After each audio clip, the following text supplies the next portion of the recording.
Obrigada pela oportunidade de vos poder dar umas palavrinhas numa altura conturbada da profissão docente, numa altura em que, de facto, e uma vez mais, e nós já sabíamos que, de facto, há uma certa dificuldade deste governozinho em valorizar e respeitar a carreira dos professores, o trabalho dos professores, o esforço e o empenho de todos em que, de facto, os únicos que não sejam prejudicados sejam os alunos, e de facto os professores até gostam de trabalhar, e por isso mesmo ainda temos os resistentes,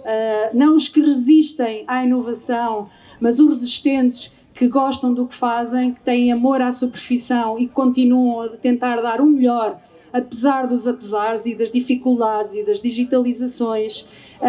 e dos trabalhos do governozinho feitos em cima do joelho, sem o devido teste e garantia para que tudo corra bem. Neste contexto, venho-vos aqui falar, não especificamente deste assunto, porque aí o Francisco Gonçalves já falou, mas falar daquilo que é uma prática comum deste governo, que é a desvalorização das nossas carreiras, quer através dos salários, quer através dos horários desregulados, quer através da não negociação de uma carreira melhor que pudesse atrair os professores que de facto estão em falta, mas não estão em falta porque não estão formados. Nós temos professores formados para colocar nas escolas, as universidades continuam a colocá-los cá para fora, os institutos politécnicos continuam a formá-los e os estudantes, ainda que em menor grau neste momento, mas ainda gostariam de ser professores. O problema é que, tal como o exemplo, por exemplo, que vos dou de uma filha professora, quando tentam efetivamente abraçar essa profissão, deparam-se com muitas dificuldades. Dificuldades logo à partida de conseguirem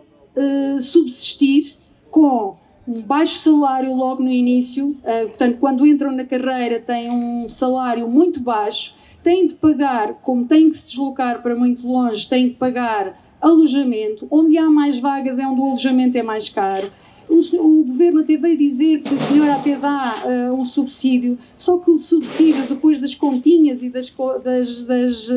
engenhocas, das plataformas para se fazerem as contas, onde nunca é revelado qual é efetivamente a forma e o cálculo ao quilómetro de se fazer, há colegas que se deparam com estando a 1 quilómetro de não receber o subsídio. E mesmo quando recebem este subsídio não podem acumular um subsídio, por exemplo, de deslocação com um subsídio de alojamento. As duas coisas era demais, era um gasto muito grande para o Estado. Este tipo de dificuldades, juntando, claro, ao início de carreira, onde realmente precisariam até de uma ajuda extra, se as famílias o puderem dar,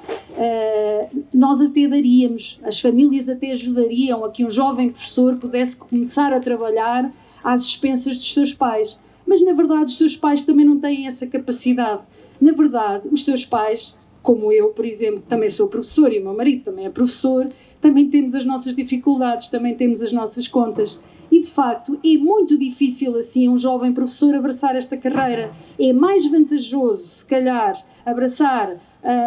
uma carreira perto de casa, onde não vai fazer aquilo que gosta, mas que, por exemplo, numa caixa de supermercado, que não é menos meritório, mas que obviamente não foi para isso que estudou tantos anos, ou fazendo um trabalho que é mais precário, mas que não está efetivamente a investir na carreira que desejava. Tudo isto faz parte da valorização da educação, do professor e das carreiras. Podia-vos falar aqui do que tem sido a nossa luta durante este ano letivo, desde agosto passado, com a tentativa de negociar um estatuto da carreira docente para o valorizar e não para o eliminar. o Governo tem feito de tudo para alterar um estatuto da carreira docente, tirando-lhe tudo o que defendia, o que eram os nossos direitos dos professores, e tentando transformá-lo num mero documento que não tem qualquer aplicabilidade na nossa carreira. Tentando diluí-lo numa carreira da administração pública, tentando tirar-lhe a particularidade, as características específicas que exigem a nossa profissão. Todos nós sabemos qual é o objetivo, obviamente, economicista, mas este Governo também sempre disse ao que vinha. E sempre disse que, efetivamente, era a favor das privatizações, que era a favor do investimento de terceiros nos serviços públicos, terceiros, entenda-se aqui, obviamente, as empresas. Tanto é assim que temos uma empresa agora a digitalizar os exames e que tem estado a correr tão bem. Tanto é assim que na saúde também sabemos as parcerias público-privadas e que estão a tentar fazê-lo agora na educação, com uma tal coisa que se chama Teach for Portugal, que é uma empresa que pertence a um grupo SONAI. Há que dar dinheiro a estas empresas, porque de facto estas empresas estão a precisar. Eles estão a precisar que lhes financiem efetivamente, porque estão numa fraca situação económica. E, obviamente, que os serviços públicos vão se diluindo ao ponto, lá está, de termos os centros de saúde privados, ao ponto de já não termos uma escola pública com qualidade,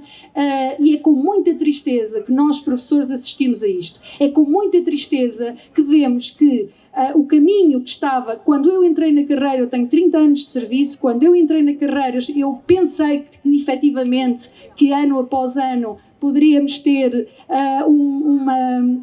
cada vez melhor educação pública, e de facto é o contrário disso que temos vindo a assistir. E voltamos, como a história, de uma forma cíclica, a perder direitos e a perder efetivamente aquilo que nós queríamos, que era que se fosse valorizada, porque a educação, colegas, remato só com isto para vos dizer, a educação é para todos e a escola pública é a única que garante que democraticamente todos os alunos possam estudar, assim como eu estudei, os meus pais não tinham possibilidades e foi graças à escola pública que eu cheguei ao ensino superior. Caso não fosse assim, provavelmente nunca teria tido hipótese de ir para o ensino superior. E é isto que nós queremos manter. Obrigada, não desistimos, estamos aqui ao sol, somos lutadores, a luta continua nas escolas, nos serviços e na rua.